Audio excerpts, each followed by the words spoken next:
ringisa munhu ni tsini na mudzimu ndilin'we dweni mune zvidoro ni fasha uri mara what is this that I'm doing ngaini mune mapfungo a muthu ndi a ṱoḓa mudzimu vhathu a zwi nyagi na mubebi na muṅwe muthu hela hothela ya tshipfi Saulo ya tshi tshimbila tshi vhulaya vakreste mapholisa vha hone na masole na hawks dza dzi hone i khou ḓi vhulaya hela hothi na scorpion jaji hone hela hothi i khou ḓi isa phanḓa no vhulaya mara ya ṱangana na mudzimu one day zwi nyaga mudzimu zwithu zwaṋu mamuno nṋe ndi nga ndi rengela 24 nda ri niwani mara matshelo ndi kerekeni a si thaidzo hezwi i ḓo vhonana na mudzimu ini muṋe nga tshifhinga tsha nṋe ndo tou vhonana naye nga tshifhinga tshanga mama zwino vhe ni tshi rabela thi ni ambe zwine ini muṋe na khou ṱoḓa ini muṋe na vhana vhaṋu lilelani ini muṋe ni tsho vhalavhala ni tshi dzhenisana vha ri thovhoni dzi fisaho dzaṋu dzi khou fisana hayi zwino ni khou mpfa na vhana kana ni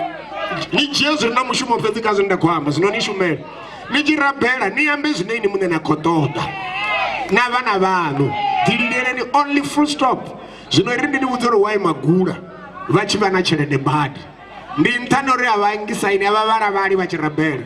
1 o'clock iṅwe na iṅwe vha tshi ṱuwa vha tshi yange nga 1 hu pfi vhasadzi kha vha ima hayani havhala vha ya kereke ri ḓo vha dzhia nga 2 kana vhukota to 2 ni ḓo vha pfa magula ni a thetsheleza ha khakhi amba tshithu tshithihi fhedzi paisa 1 hour yoṱhe paisa ende hola muthu ano pfi mudzimu una zwithu zwoṱhe u ya fha zwine na khou ṱoḓa a nga si khakhi i tshi ri 2 o'clock ni sedze mavhengele ya magula nga 2 hu vho to foliwa line nga vhathu vho ḓisa paisa thiri vho ya vha i vhidzelela zwino u a fa thi ha khakhi kha hezwo zwino ri tshi rabela ri zamenyana u amba zwine riṋe vhane ra khou ṱoḓa fhedzi na vhana vhashu ri khou livhuwa nga maanḓa thi ndi khou livhuwa nga maanḓa ndi fulufhela uri vho dropanyana something zwino